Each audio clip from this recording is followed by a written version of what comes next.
Oke, balik lagi di channel Banteng Mas. Hari ini di depan saya ada Shock Dobinson, lagi-lagi dari Australia. Nah, Dobinson sebenarnya kita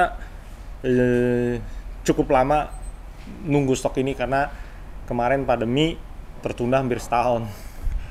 Ya begitulah, karena pandemi bahan baku susah, yang kerja susah dan lain-lain, kontainer susah dan lain-lain. Nah intinya kita lagi coba menjual shock yang masih origin dari Australia lagi, seperti Dobinson. Jadi kita di Australia kan ada banyak brand, nggak cuma Olmenemu. Jadi kita coba kenalin satu-satu. Nah, kita juga berusaha supaya tiap shock tidak saling berbenturan. Kita juga selalu mempelajarin setiap brand itu pasti punya kelebihannya, kemudian punya kekurangannya. Kita pelajarin baik-baik. Jadi ada yang keluarin shock model nitro aja, ada yang monocup aja, kayak seperti Raw. Dia hanya ada nitro dan ada monocup. Kemudian kalau di Dobinson ini dia ada yang twin tube, monotube, kemudian ada yang paling baru monotube reservoir three way. Nah, kalau di Olins kemarin monotube two way.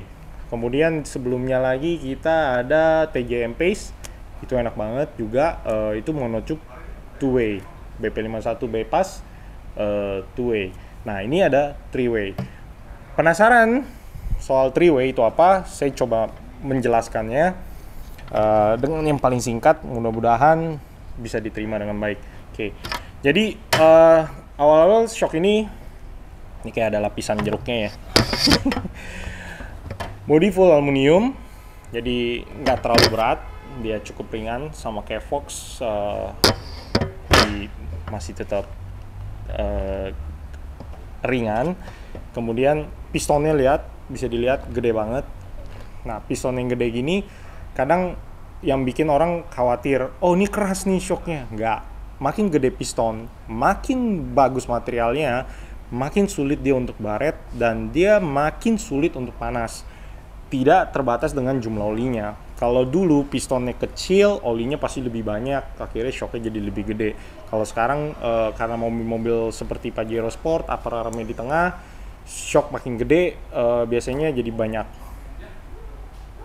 problem. Jadi kayak di Pajero ya bisa. Sampai sekarang kan bypass aja kan gede tuh, BP51. Banyak customer kita yang Pajero Sport, mau dong BP51 untuk Pajero, tapi nggak bisa karena aparatnya di tengah. Shocknya gede banget, jadi mentok sama aparatnya. Nah, si Dobinson bikin yang slim, tetap ringan, piston segede-gedenya, kemudian oli di sini, kemudian gas di sini. Nah, reservoir mungkin kita udah pernah jelasin atau belum, tapi dalam kesempatan kali ini saya coba lebih jelasin lagi. Jadi kenapa sih ada shock yang reservoir? Oh ini gaya keren, lebih teknis, lebih ini. Ya bisa dibilang kayak gitu juga. Tapi sebenarnya dia mau memisahkan antara oli sama gas. Gasnya jadi ada di sini, pistonnya ada di sini, dan di sini full sama oli. Nah, oli ketika shocknya bermain dalam perjalanan jauh atau trek-trek yang berat, kerjanya lebih keras, otomatis si oli itu akan lebih cepat panas walaupun pistonnya lebih gede. Nah, untuk mengatasi ketika si olinya memuai, kan harus ada ruang untuk dia pindah ke tempat berikutnya gitu kan. Jadi dia panas, dia makin banyak jumlahnya, makin gede volumenya, dia harus pindah ke sini. Nah, di sini gas, jadi dia bisa ngalirin si oli itu pindah sedikit ke sini gitu. Nah, bornya udah gede, kapasitas olinya udah pasti lebih banyak, shock sama gas dipisah, otomatis lebih dingin, lebih awet, durability-nya lebih panjang. Kemudian ini CNC semua, jadi kalian bisa lihat detail-detailnya. Ini bahannya dia dari CNC dan dia suka sekali warna ungu gitu. Nah, ini heavy duty, selangnya juga udah yang heavy duty itu. Nah, di sini ada pada umumnya shock itu kalau yang reservoir untuk style kompresi itu selalu ada di tabung, dan ribbon itu selalu ada di body shock gitu. Nah, ini masih ketutup karet, nanti kita coba kasih lihat. Nah, kompresinya di sini ada dua. Yang satu itu untuk high speed compression, dia 10 kali klik. Kemudian yang low speed adjustable, dia ada 20 kali klik. Nah, ini udah lebih jelas lagi nih. Jadi kita mau tambahin, mau kerasin, putarannya nih, ini enakan bisa dilihat tep gitu. Jadi pasti ini pas, nggak ngira-ngira lewatan nggak kelewatan ya, ini lebih pasti. Kemudian lebih jelas di sini untuk ngurangin, di sini untuk nambahin. Nah, 10 sama 20. Sama di sini ada reboundnya 15 kali klik.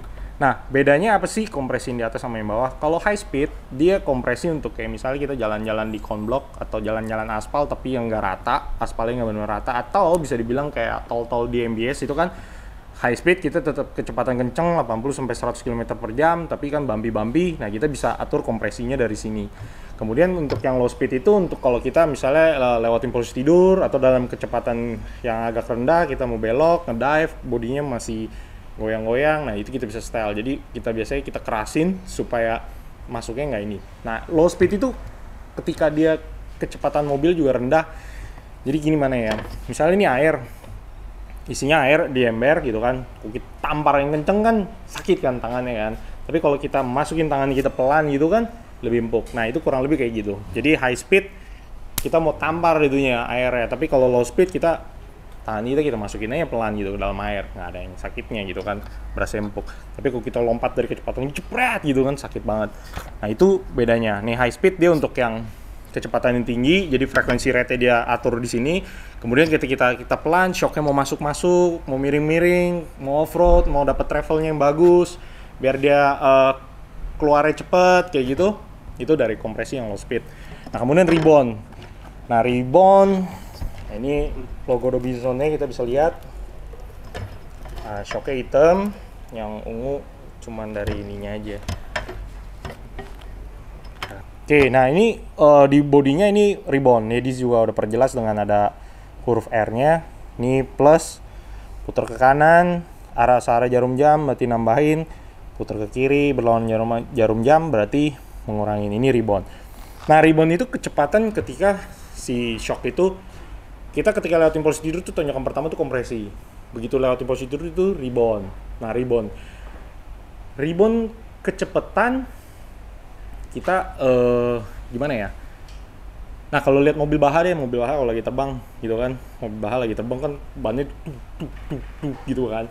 Nah, itu reboundnya tuh low banget tuh, dia nggak kencengin sama sekali karena dia butuh si shock itu cepet turun supaya bisa terima tonjokan berikutnya dari kompresi yang akan datangnya. Jadi kan jalannya begini nih, begitu dia turun gini reboundnya harus cepet nih. Jadi begitu jalannya nggak rata, dia langsung dihajar lagi kompresi dia.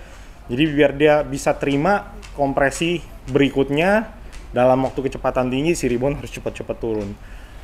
Ketika rebound terlalu rendah, mobil efeknya akan terlalu banyak goyang gitu. Jadi kompresi masih kayak gini-gini gitu kan. Jadi yang bagus kan kalau kita di jalanan kota tuh maunya shocknya cuma sekali slep gitu doang kan. Nah, gerakannya juga mau yang pelan, blep gitu aja. Tapi kalau reboundnya kekerasan juga dia belum keluar terlalu banyak, dia udah kena hentakan lagi atau harus mendarat, dia nggak sempet. Akibatnya kadang mobil tuh kayak dak begitu, kayak dak gitu, kayak kasar banget mobilnya kayak duk begitu. Jadi kayak lewatin polisi tidur, dak. Nah, yang naik Lexus NX pasti ngerti depannya kenapa kok begitu banget, itu reboundnya keras kayak gitu. Nah, ini shock kita yang paling baru, mudah-mudahan cukup jelas. Gas kita masih bisa setel lagi, ini pakai nitrogen. Ini tahap berikutnya, jadi ketika kompresi kita bisa setel, kita juga bisa setel gasnya dari pressure-nya. Seharusnya ini nggak terlalu boleh banyak dimainkan, karena dia udah atur dari pabrikan, tetapi kalau kita masih membutuhkan, ya masih kita bisa setel dari sini. Kayak gitu.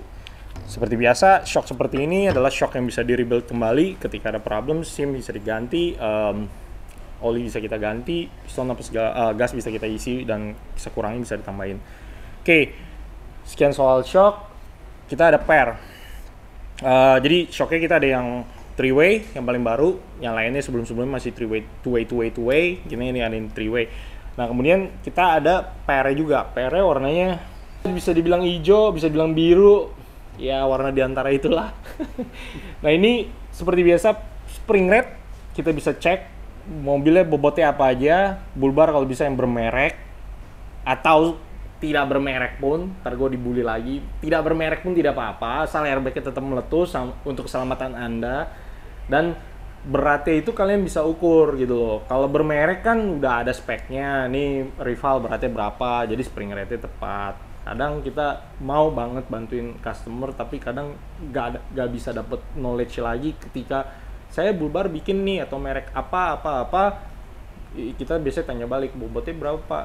Nggak tahu saya. Waduh, gimana dong? Apalagi kalau mobil di luar kota, sangat sulit buat kita, karena kan kadang waktu sama budget customer buat kita kan sangat penting. Jadi kalau kita sampai salah memberikan solusi kan kita sangat tidak enak kayak gitu. Kemudian ini ya seperti biasa ada Pajero, ada Fortuner.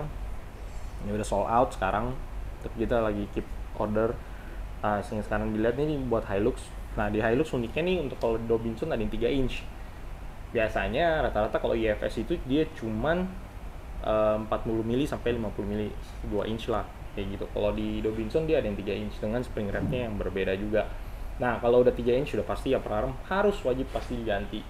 Per belakangnya juga ada yang 2 inch, ada yang 3 inch. Spring rate-nya 0 sampai 300. Shocknya udah, PR-nya udah.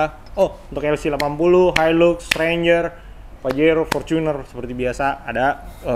LC200 juga ada untuk PR-nya sama si suspensinya. Jadi kita coba yang selengkap-lengkapnya. Mudah-mudahan ya makin heboh ya, makin ramai. Jangan bingung-bingung karena setiap brand, setiap shock pasti ada kelebihannya, ada kekurangannya. Kita nggak pernah ketemu yang sampai harus berbenturan. Ya kalau berbenturan mungkin BP51 sama TJM, tapi itu juga masih bypass, yang satu masih monotube two way. Nah ini shock steer, ini buat LC80. Jadi kalau kalian anak JK pasti familiar shock yang tembus kayak gini, di shock steernya biasanya pakai Fox. Nah Fox ATS gitu kan, anak JK, anak JL pasti familiar sama ini. Nah ini monotube shock steer. Kalau kita biasanya jual itu yang twin tube, yang dari merek Tough Dog. Kalau shock steer kita cuman baru ada 2, jadi dari Dobinson sama dari Tough Dog. Kenapa kita pilih Tough Dog? Karena Tough Dog yang paling lengkap. Tadinya ada RTC, Return to Center, ada yang SV, kemudian ada XHD untuk yang di Land Cruiser atau Patrol. Nah, beda-bedanya kalau kemarin kan sempat kita diskusi soal shock steer. Kalau di steering damper itu sebenarnya untuk ngurangin shimmy, karena kita masih pakai keadaan tunggal. Shimmy-nya ini kan kita mau hilangin. Di pabrikan udah bikin shock steer sendiri untuk ngatasin shimmy-nya itu, tetapi kalau return to center dia ngebantu untuk ngebalikin si ban, cuman shimmy-nya ya mirip-mirip sama yang shock originalnya. Nah kalau yang SV dia bantu ngilangin shimmy-nya, makanya dia bisa adjustable. Ketika kita pakai ban yang lebih gede, kita bisa lebih kerasin lagi. Sama yang seperti Tough Dog ini juga kita pakainya sudah yang adjustable. Nah ini monotube tapi bukan twin tube. Nah monotube, twin tube, terus dia true shaft kayak begini, dia nyari supaya kanan sama kiri beratnya seimbang. Jadi 50-50, kerjanya juga 50-50 gitu kan. Kalau yang sebelumnya kan kita shocknya masuk begini, kemudian keluar kayak gitu kan. Iya masih seperti suspensi biasa, tapi yang ini lebih canggih gitu. Jadi dia cuma keluar 50-50 gitu. Kerjanya cuma dikit sana, dikit sini gitu. Nggak full, tarikannya full gitu kan. Kayak gitu. Nah, yang itu juga masih twin tube. Kalau monotube biasanya udah lebih canggih gitu kan. Karena si gas sama si oli kepisah dan dia lebih stabil. Kalau si monotube tuh reboundnya lebih stabil kalau di suspensi. Nah, kalau di shock steer ini dia 50-50 supaya rasanya tetap sama, kemudian bor juga tetap gede supaya awet ketika mainnya terlalu banyak, panas ya kan di jalan gitu. Dia ada setelannya juga di sini. Nah, ini bisa kita kerasin, dia ada 12 adjustment. Jadi ini bisa kita kerasin, bisa kita kurangin. Nah, ini upgrade shock steer ini penting banget ketika kalian naikin mobil. Ketika naikin mobil pasti kalian ganti ban yang lebih besar. Nah ini sangat ngebantu. Jadi anak LC80 nggak kalah keren sama anak JK sekarang karena kita punya true shaft steering damper dari Dobinson. Oke, begitu aja. Sekian update-nya. Jika ada pertanyaan silakan taruh di komen kita. Jika ada yang kurang, kami mohon maaf. Kami hanya manusia. Terima kasih.